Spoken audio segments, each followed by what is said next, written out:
우리 하나님 말씀 같이 보십시다. 성경 다니엘 6장 10절에서 24절 말씀, 우리 한 목소리 같이 봉독하도록 하시죠.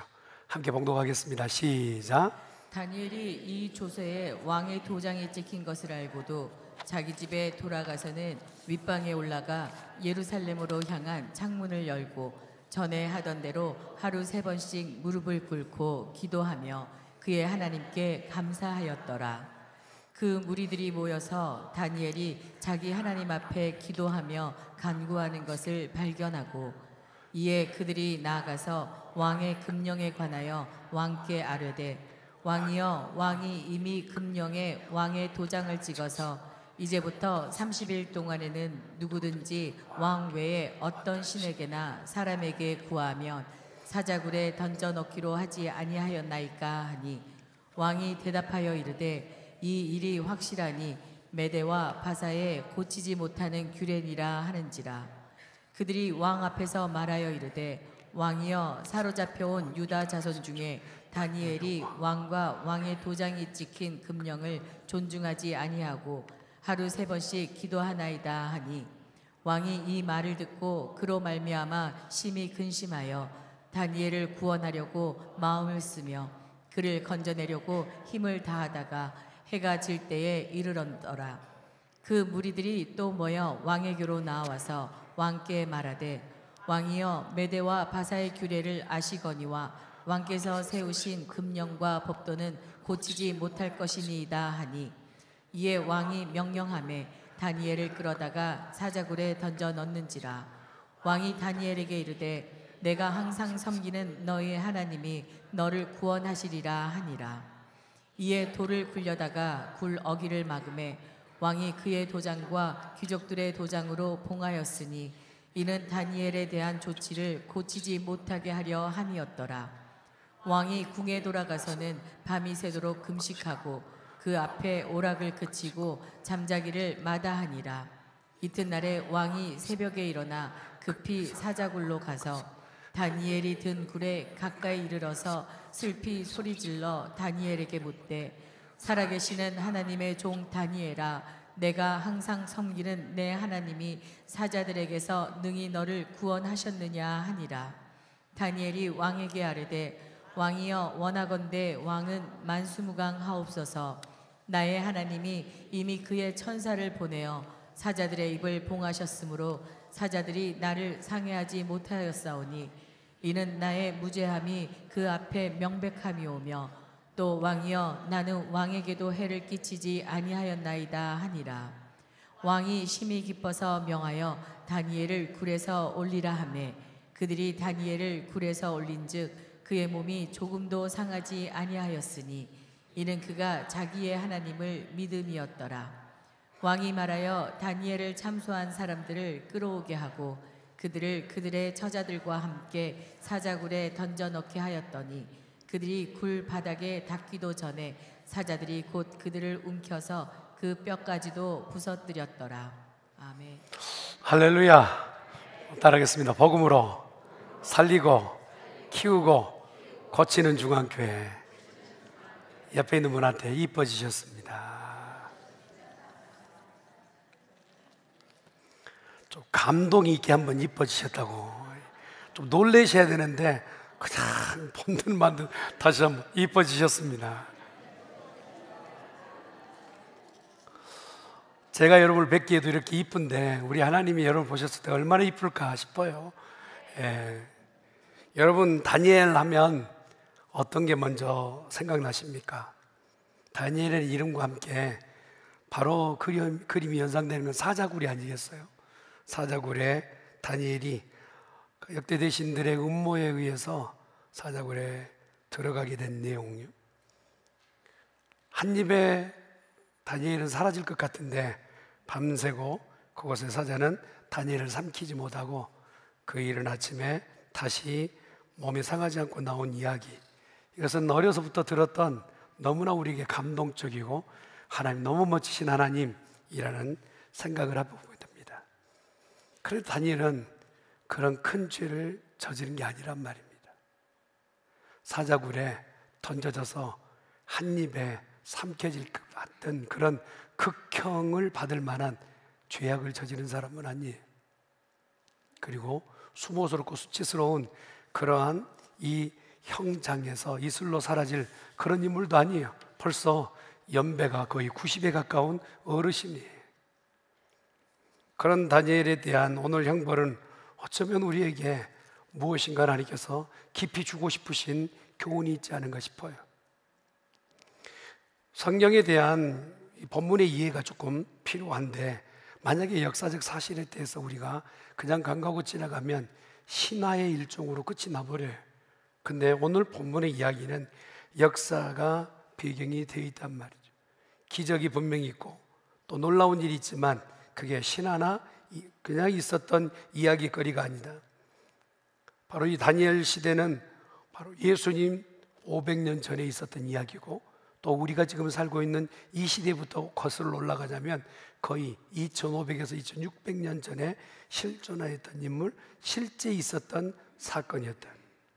현재 도시로 말하면 시리아와 이라크 위치하였던 바벨론 제국 가운데서 다스리고 있었던 그 중동 지역에 속되었던 이스라엘 백성에 벌어졌던 큰 사건이었던 것이죠. 예루살렘 성은 철저히 파괴되어지고 거기에 있었던 백성들은 포로로 끌려가는 비참한 장면, 수많은 사람들이 처참하게 죽음에 이르기도 했지만 포로로 끌려가는 짐승처럼 사슬에 매어 끌려가는 장면들을 여과 없이 성경은 설명하고 있습니다. 이스라엘이 애굽에서 구원에 내진 바 되어 가나안 땅에 들어간 지 딱 1000년 되어서 나라가 삽시간에 없어지는 망하는, 하나님은 도대체 구원하셔서 하나님의 나라 백성 만드시겠다 하셨, 그게 1000년밖에 되지 않는 그런 나라였는가? 그리고 왜 이스라엘 백성이 이렇게 비참하게 포로뿐만 아니라 나라가 망하는 신세가 되었는가? 이 즈음에 기자로 쓰임받았던 에레미야 기자를 들어보면, 에레미야는 이렇게 얘기합니다. 5장 1절에 기록되는 말씀 같이 볼까요? 시작. 너희는 예루살렘 거리로 빨리 다니며 그 넓은 거리에서 찾아보고 알라. 너희가 만일 정의를 행하며 진리를 구하는 자를 한 사람이라도 찾으면 내가 이 성읍을 용서하리라. 개인이나 국가나 영적으로 도덕적으로 타락하게 되면 얼마 있지 않아 그 결과를 보게 됩니다.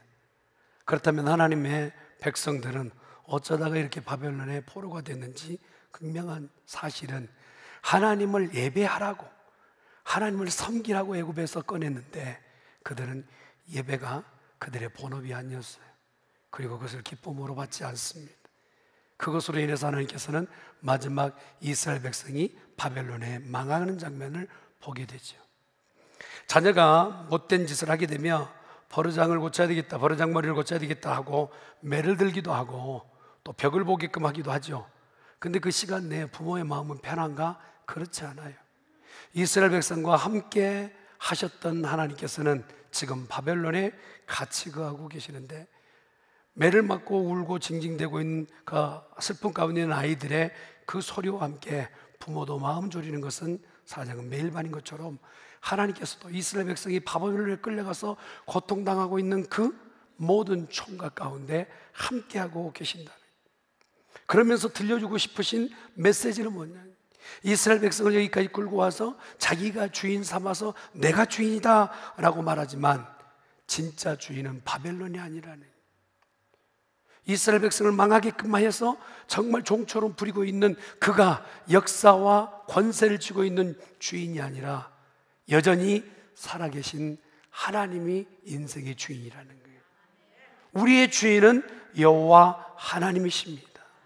그래서 나라는 망했지만 역사는 기록되어 있고 그 망한 것 가운데서 하나님께서는 새싹처럼 구루터기처럼 남겨두었던 다니엘과 같은 인물을 통하여 오늘 말씀하고 계신 것이죠.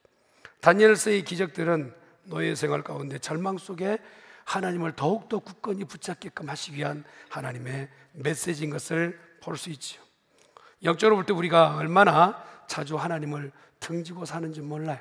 이스라엘 백성만 탓할 게 아니라, 아니 예배하려고 하나님을 섬기라고 뽑아 세우셨다면 하나님만 섬겨야지. 이미 하나님께서 복을 주셨다면 그 복만큼 하나님 앞에 헌신봉사하고 하나님 앞에 영광 돌려야지. 이게 우리의 생각이지만 진짜 우리가 영적으로 그렇게 살고 있느냐 물었을 때는 고개가 숙여진다는 것이죠. 여지없이 우리의 영혼은 메마르고 육신은 공고해지는 이 영적인 현장 가운데서 하나님 다시 한번 오늘 본문의 말씀을 들어보게 하십니다. 하나님은 우리가 피할 유일한 피난처이시오 우리를 구원하실 구원주이신 줄 믿습니다. 다니엘을 통하여서 오늘 바벨론 느부갓네살 왕이 출중한 청년들을 뽑아낸 것을 보게 돼요. 여러분 참 특이하게 다니엘의 부모에 대한 행적이나 그 가문에 대해서는 적지 않아요.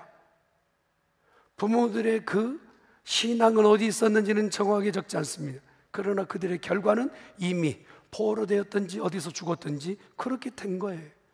그런데 놀라운 것은 다음 세대였던 다니엘 16, 17 정도 되는 이 아이들에게 믿음이 어떻게 생겼는지, 어떻게 그런 믿음을 각오했는지 포로로 끌려왔지만 그 끌려온 곳에서 마음을 정한 겁니다.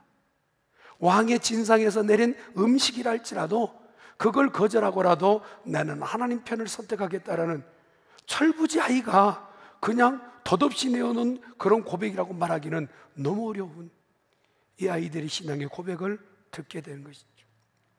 부모들은 믿음을 잃어버렸지만 자녀 세대에 믿음을 가졌던 대표적 인물이 다니엘이에요. 그는 오늘 시대를 대표하는 또 신앙의 다른 인물이라 할 수 있죠. 여러분 신앙을 놓쳐버리고 예배를 등져버리면 결국 위기와 시험은 다가오게 돼 있어요. 그런 위기와 시험 가운데서 하나님을 찾는 것이 복인 줄 믿습니다. 다니엘과 그 친구들은 왕정의 높은 지위에 있게 돼요. 혹시라도 이 자리에서 떨어지지는 않을까, 혹시 내 버려진 바 되지 않을까 염려하고 두려워해야 될 터인데 그들은 오히려 그 자리에서 믿음과 또한 하나님을 대한 그 공경심을 나타내 보이는 참 보기 드문 특이한 청년들이었다. 세상 풍습 가운데 즐기고 세상의 문화 가운데 젖어 사는 세대에 자녀들에게 기대하는 부모의 요건이 뭡니까? 세상은 한 길로 간다 할지라도 내 자녀만큼은 믿음으로 살았으면 좋겠다. 이게 오늘 우리 고백 아닙니까? 아니에요? 아니란 말입니까? 여러분 세상은 한 길로 가고 문화에 해석됐다 할지라도 우리 자녀만큼은 믿음으로 살았으면 하는 기대가 우리 가운데 있지 않습니까? 다니엘이 그랬단 말이에요. 다니엘이 누가 쫓아다니면서 가르치고 누가 쫓아다니면서 그렇게 간섭하지 않아도 잔소리하지 않아도 그 청년 다니엘 그의 마음속에는요 이미 정하여 하나님만을 섬기기로 결정한 거예요. 왕조는 바뀌고 제국은 바뀌고 문화는 바뀌고 세월은 지났어요. 70여 년간의 시간이 다 지났. 여러분 첫 믿음이 처음에는 울며 불며 뜨거웠던 그 신앙이요 시간의 그 세파 가운데서 흔들리기도 하고 어느 때는 조금 흐릿해지기도 한데 오늘 다니엘은 세월이 지났음에도 불구하고 그 믿음은 흔들리지 않고 있다. 사랑하는 성도들이요, 아이고 목사님 예전에 내가 잘했어요, 예전에는 정말 뜨겁겠어요, 그것도 자랑하시거니와 오늘 또 신앙을 자랑할 수 있는 성도 되기를 예수님을 축원합니다. 다니엘은 그런 사람이었답니다. 이미 70여 년이 다 지나서 노장이 있지만 그를 하나님께서 놓지 않으십니다. 내가 믿음을 놓지 않으니 하나님은 나를 놓지 않으시더라. 제국은 바뀌었어요. 아수르에서 바벨론, 바벨론에서 메데와 바사, 페르시아에 이르기까지 그 문화와 제국은 바뀌었어도 하나님께서는 절대 그를 놓지 않으신, 너면 되겠다라니, 너같이 믿음 생활하면 되겠다는, 너처럼 하나님만을 섬기면 되겠다라는 하나님의 기대가 그에게 숨겨져 있는 것이죠. 새 권력자였던 다리오 왕이 정권을 지자마자 120개의 돌을 관여하려고 보니까 사람을 세워야 돼요. 그러고 나서 그 사람들 가운데서 총책임자 3명을 뽑은 겁니다. 그 3명의 가운데 다니엘이 이름이 들어갔어요. 본국 출신이었던 고위 관직들 가운데 마음이 불편한 거예요. 우리는 이 자리까지 오기 위해서 얼마나 수고하고 정말 행시를 보고 고시를 보고 이렇게 했었는데 포로 출신 그러한 인 다니엘이 우리 위에 있다는 것이 여간 못마땅한 거예요. 아마 아직도 제가 이제 상황은 잘 모르겠습니다만, 고국에도 만약에 제 삼국에 있는 이가 국무총리가 된다고 했을 때는 여러 가지 장애 요소가 있지 않겠어요? 그런 것처럼 포로에서 끌려왔던 다니엘이 왕수하의 바로 밑에 2인자가 되었다는 이야기는 바로 고위 관직에 있었던 모든 사람에게 불편하기뿐만 아니라 시기와 질투의 대상이 된, 거기서 끝나면 좋은데 시기와 질투는 음모로 변질되어지고 이제 다니엘을 죽이게끔 결정하게 됩니다. 여러분, 다니엘을 어떻게 죽일까 고심하지 않았겠어요? 그 사람에게 뒷조사를, 그 사람에게 무엇인가 어떤 부정한 것이 분명히 있겠다라고 검사를 해보았겠죠. 그런데 참 신앙인의 바른 모습은 바로 세상 가운데서도 정결하게 살아야 돼요. 할렐루야. 주머니 털어보면 먼지 안 나온 사람 없다지만 다니엘은 진짜로 주머니를 탈탈 털어도 먼지 안 나왔던 사람. 그렇게 정결하니까 이 사람은 어떻게 잡아놓을 방법이 없는 거예요. 거기에서 모색한 것은 저 사람은 신앙의 사람이니 신앙으로 밖에는 어려움 가운데 덫을 놓을 수 없다. 그렇게 해서 결정한 게 바로 국법을 만든 거예요. 30일의 잠깐의 법이지만, 잠깐의 단기의 어떤 법 조항이었지만, 그 법 조항 가운데 다니엘이 율법을 지키고 하나님 앞에 기도하는 것을 선택할 거냐, 아니면 지금 이방의 왕을 신처럼 섬길 것이냐, 이 양당 가운데서 결정하라는 거예요. 참 놀라운 것은 지금 음모 가운데 있었던 모든 사람은 다니엘을 어떻게 기대하고 믿고 있느냐면, 이 사람은 국법이라 할지라도 하나님의 말씀을 지킬 믿음의 사람이라고 알고 있어요. 할렐루야. 지금 여러분 지금 눈 뜨고 주무신 거 아니죠? 네. 굉장히 지금 의심스러워요. 세상 사람도 저 사람이 믿음을 선택하지 세상을 선택하지 않을 것이라는 것을 알고 있었다. 이게 놀라운 신비예요. 그래서 그들이 국법을 정하여 하나님 앞에 기도하기를 30일만 되면, 30일이면 다니엘은 쇠고랑 차고 다니엘은 그냥 사자의 밥이 되게끔 할 수 있다라는 호언장담하는 것이 그들 가운데. 다니엘을 너무 잘 알았거든요. 다니엘은 기도 없이는 못 사는 사람이었어요. 다니엘은 믿음 없이는 못 사는 사람이었어요. 다니엘은 하나님 앞에 읊조리지 않고는 못 사는 사람이었던 것을 그 주위에 있었던 음모를 꾸미는 사람들이 알고 있었다는. 다니엘은 바벨론 바로 다리오 왕의 총애를 너무나도 많이 받고 있었던 사람이었죠. 사랑을 받는 것, 그런데 거기에는 그만큼 자기가 한 것이 있기 때문에 총애를 받았겠죠. 흠이 없는 하나님의 사람이었기도 했고 정직하고 충성스럽기 때문에 그랬던 것 같아요. 그래서 다니엘을 바라볼 때마다 다리오 왕이 얘기하는 것은 뭐냐면, 이 다니엘은 그 하나님의 율법에서 근거를 찾지 못하여 고발할 수 없다. 얼마나 다리오 왕조차도 이 다니엘을 귀하게 여기는지 몰라. 지극히 높으신 하나님의 종 다니엘아, 이렇게 얘기하네. 그리고 나서 생각해 보니 날마다 기도하는 다니엘을 묶어 놓을 수 있는 유일한 방법은 기도밖에, 기도 때문에 이 사람을 붙잡는 방법밖에 없어요. 그래서 대적자들이 신이 나서 기다리고 있는, 법 조항은 다 통과됐어요. 그리고 지금 기다립니다. 열린 창문에 다니엘이 기도하는 것을 기다리고 있어요. 이 장면 한번 생각해 보세요. 야, 이제 어느 때 기도하고 언제 저 사람을 붙잡을까 기대하고 있는데, 더 놀라운 것은 그 기도하는 시간을 하나님도 기대하고 계셨다. 하나님도 기다리고 계셨다.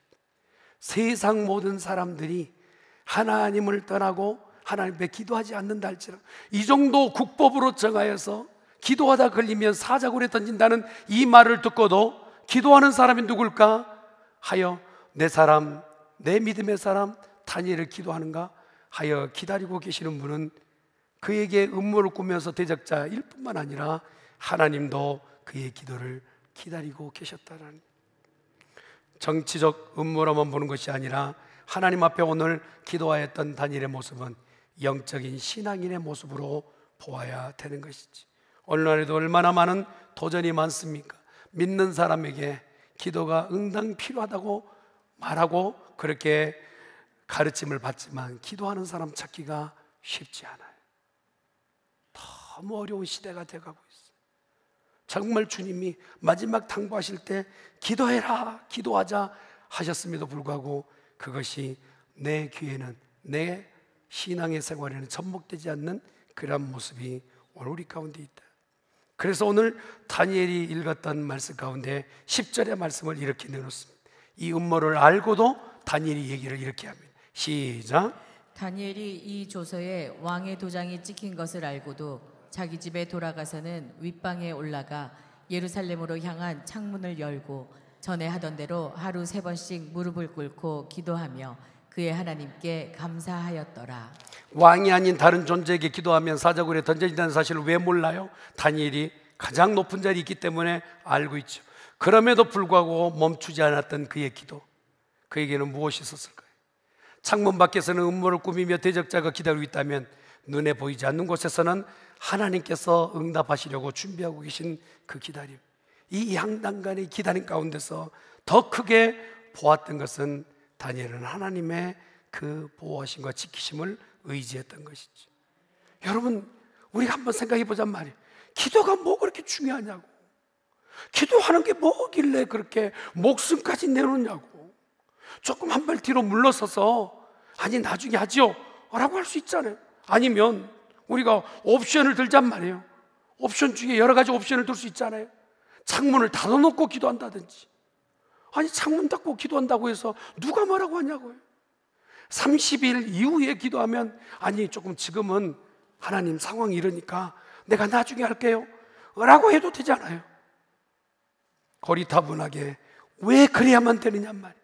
창문을 예전처럼 열어놓고 30일 정한 시간을 꼭 거기서 그렇게 기도해야만 되었느냐라는 질문을 우리가 맞닥뜨리게 돼요. 그런데 다니엘은 고민하지 않고 이렇게 대답해요. 그렇게 해야 합니다. 어떤 문제를 만나든지 간에 그 문제를 해결하실 분은 하나님이시니까. 할렐루야. 인생의 모든 문제 앞에 우리가 그 문제를 풀어보기 위해서 여러 방법을 손을 대기도 하고 의지하기도 하지만 그게 정답이 아닐 수가 많아요. 오늘 다니엘은요 너무 명확하게 답을 알고 있는 거예요. 문제를 만났어요. 죽음이라는 것이 내게 위협적으로 다가와요. 그 문제 앞에서 다니엘은 결정한 겁니다. 이 문제마저도 풀 수 있는 분은 하나님이십니다. 우리의 인생의 결자는 여호와 하나님이신 줄 믿습니다. 그래서 기도는요 자기 자신을 죽음에 내몬다 할지라도 포기하지 않고 붙잡아야 될 그러한 내용이라는 사실. 우리가 기도할 때 어느 때는 기도를 수단으로 사용할 때가 많아요. 하나님 내게 이것 주세요, 이것 주세요. 물론 무엇인가 하나님께서 공급하시는 통로가 기도가 되기는 하죠. 그러나 더 기도에 깊이 들어가 보시면 기도는 수단을 넘어 관계라는 것을 알게 돼요. 하나님과의 영적 관계. 아멘. 하나님 그것 없어도 나 살아가요. 하나님 내가 지금 발버둥 치고 있는 그것 안 이루어져도 괜찮아요. 주여 이 잔을 내게서 멀리 하시면 안 될까요? 그렇지 않는다 할지라도 아버지 뜻대로 되기를 원하나이다. 이 수준까지 가는 것이 진정한 기도라. 인생 가운데 초보적 그 자리에서 무엇인가 달라고만 요청, 물론 그것도 필요합니다. 그러나 오늘 다니엘은 원망하고 불평할 수 있음에도 불구하고 그가 내놓았던 놀라운 비밀이 들어있어요. 한번 더 합시다. 감사함으로 기도하였더라. 그가 진짜 하나님과의 관계인지 아닌지를 볼 수 있는 것은 기도할 때 감사하게 되네.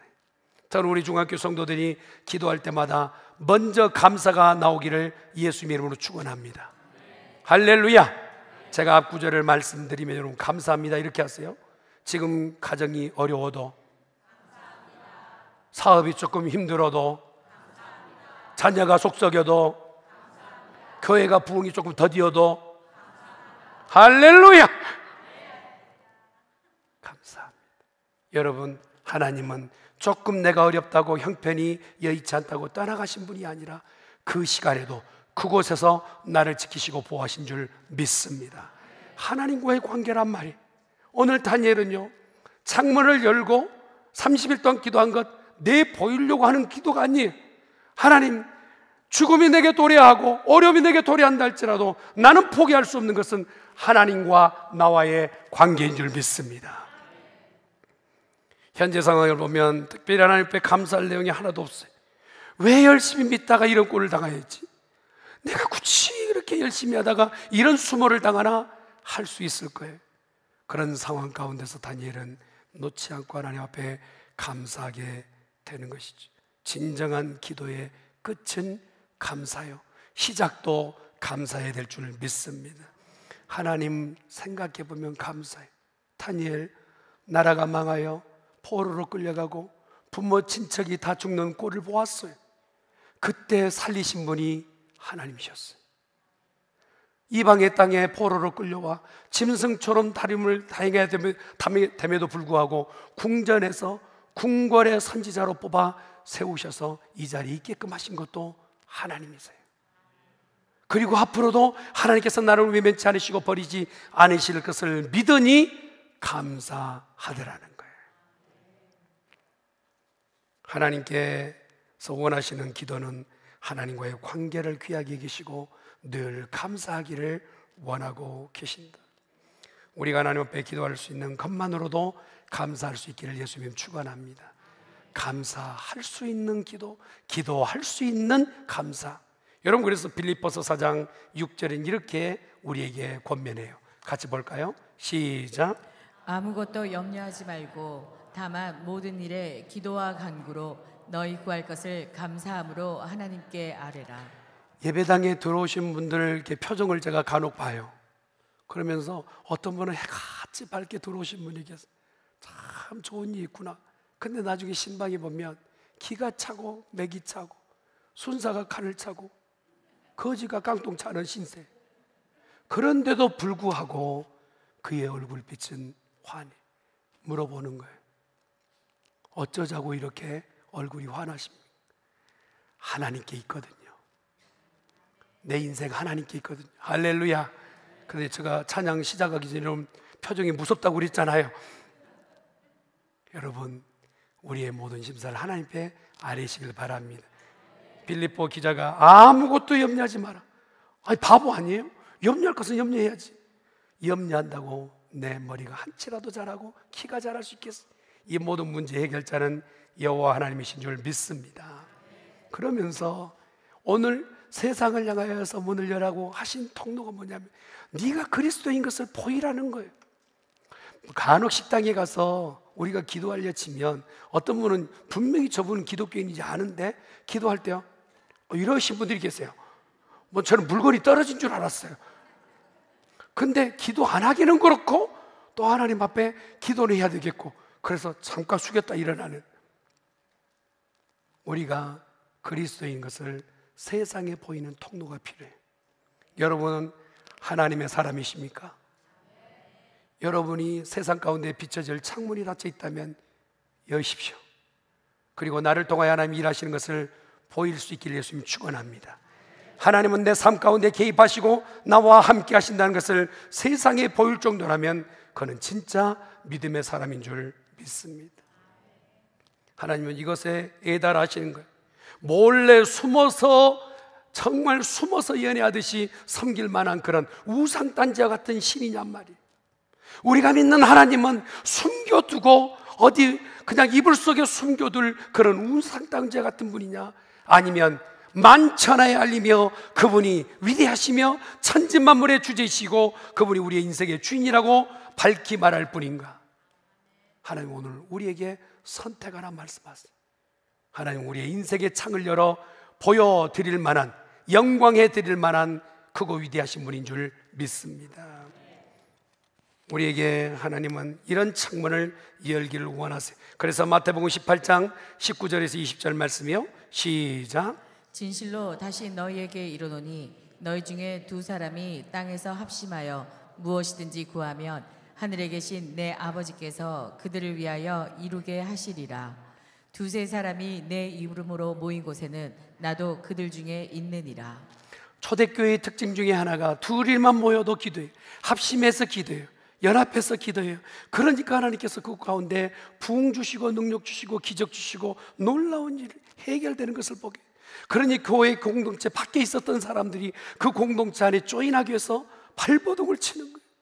하루는 5,000명, 하루는 3,000명이 구원 얻는 역사가 교회에서 기도함으로 시작되어졌다. 장작이 떼어지기 위해서는 불쏘시개가 필요한 것처럼 오늘 다니엘은요, 세상 가운데 하나님이 살아계심을 보여드리는 불쏘시개처럼 쓰임받게 되었다. 오늘 우리 하나님은 그런 불쏘시개를 찾고 계신 줄 믿습니다. 이러한 믿음을 오늘 두 가지만 정리. 하나는 한번 따라합시다. 아름다운 믿음이다. 옆에 있는 분한테 믿음으로 승리합시다. 그런 왕의 도장이 찍힌 그 서문을 보았어요. 그리고 알고 있어요. 그것을 어기면 어떻게 되는지를 알고 있어요. 그런데도 그는 하루 3시간 중에서 정한 시간 그의 집에 달려가는 거예요. 달려가는 동안 뒤를 쫓는 자가 있어요. 그리고 어떻게 하든지 포박하여 그를 끌고 오고자 하는 자들이 있어요. 여러분, 이걸 드라마로 만든다고 생각해 보세요. 얼마나 지금 심장이 쫄깃쫄깃합니까? 쫓는 자도 있고 가서 기도할 자 있던. 그런데 이 다니엘에게요, 이런 행동에서 전혀 부담 없이 그냥 이 일을 행하는 것은 무엇이었느냐? 하나님을 믿는 믿음이었다. 할렐루야. 내가 사자굴에 던져지고 사자의 밥이 되어지고 내 육신이 다 없어진다 할지라도 하나님이 계획하신다면 그 떨어져 준 육신을 다시 붙여서라도 나를 살리실 수 있는 분은 여호와 하나님이시다. 아멘. 여러분, 하나님이 얼마나 지금 수모를 당하고 계신지 몰라요. 하나님의 백성이 애굽에서 구원받았으나 이 땅 가운데서 피폐하게 끌려가서 포로되어서 다 없어지는 그런 지금 가운데 하나님이 하나님 되신과 하나님이 구원하신 것이 누군가를 좀 보여줬으면 좋겠는데, 천지는 다 바뀌었다 할지라도 하나님이 살아계신 걸 좀 보여줬으면 좋겠는데 그런 인물이 없단 말이에요. 그런데 오늘 다니엘이 선 겁니다. 내가 보여줄 것은 나는 아니고 내 배후에 하나님이 살아계신다. 나를 사자굴에 던져봐라. 어떤 일이 일어날지 나는 장담할 수 없지만 내 하나님은 선하시고 의로우셔서 나를 살리시든지 더 놀라운 일을 나를 통하여 하실 줄 믿노라. 이 믿음이 다니엘에게 있었단 말이에요. 이러한 믿음을 일명 아름다운 믿음이라는. 에덴은요, 아름다운 동산이었어요. 그러나 믿음 없어 완전히 신락원이 되어버렸어요. 그 다음에 하나님께서 세우시고자 하는 그 아름다운 낙원, 아름다운 곳은 믿음 있는 자들이 서 있는 곳이 여기 있다 저기 있다 할 것이 아니라 믿는 우리 가운데 있게 될 줄 믿습니다. 그래서 에스겔 선지자를 통해서 뭐라고 합니까? 너희가 서 있는 것을 너희가 회파하였다 말씀한. 하나님의 이름이 모욕당하고 수치 가운데 있는데도 아랑곳하지 않는 믿음의 사람이 얼마나 많은지. 아버지 함자 세자가 어느 곳에 가서 정말 함부로 쓰임받고 더럽힘을 당하는데도 자식들이 아랑곳하지 않는다면 이건 문제 아니겠어요?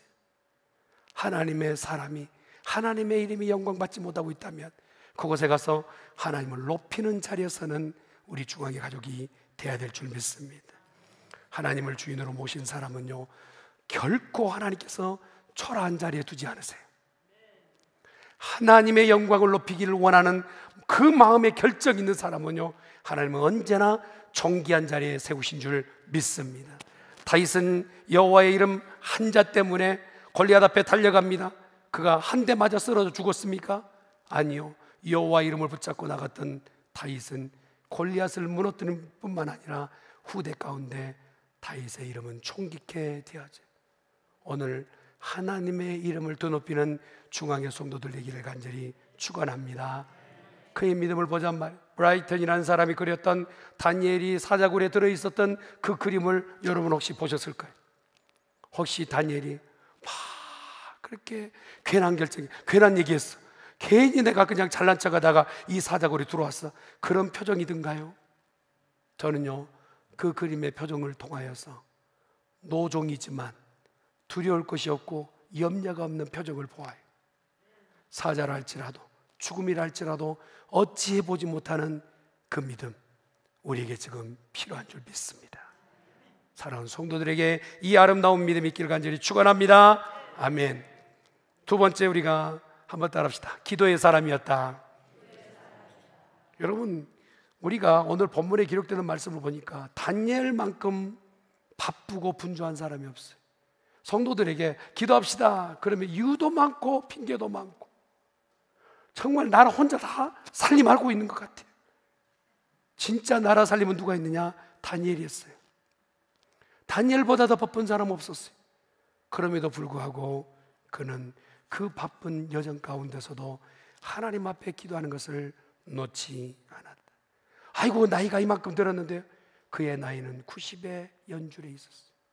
그럼에도 불구하고 그가 하나님 앞에 설 때마다 하나님은 박수를 치시며 내가 너를 보니까 진짜 여름철 얼음 냉수와 같다 말씀하시네.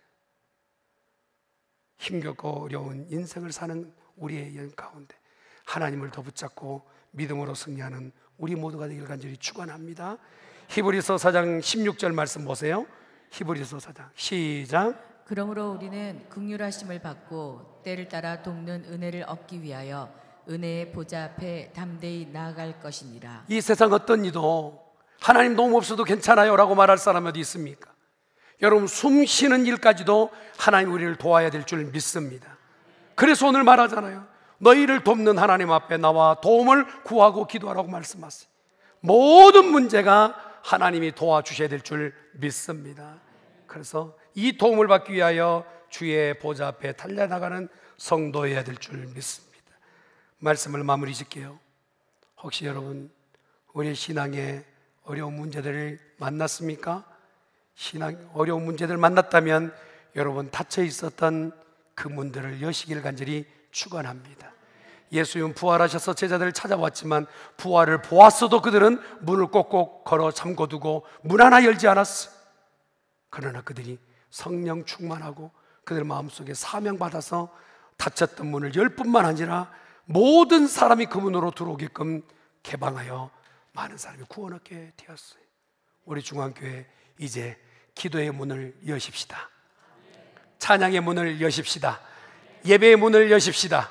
그리고 굶주리고 어려워하는 이 영적인 토양 가운데 주님 앞에 찾아오는 모든 이들을 환영할 수 있는 우리 중앙의 가족들 되기를 예수님의 이름으로 축원합니다. 아멘. 기도하십시다. 전능하신 여호와 하나님 아버지, 힘으로도 안 되고 능으로도 안 되고 왕의 명령으로도 자기가 명령을 내렸지만 자기의 말을 자기가 어떻게 해보지 못하는 무능력함을 보여줬던 인생들, 그러나 하나님은 배후에 다니엘을 도우시고 사자굴에 던져졌다 할지라도 그를 구원해내시며 믿는 믿음대로 기도하는 대로 역사하심을 믿습니다. 이곳에 모인 우리 모든 성도에게 창을 하늘 향하여 여는 성도가 되게끔 도와주시옵소서. 감사하고 예수님의 이름으로 기도드리옵나이다. 아멘.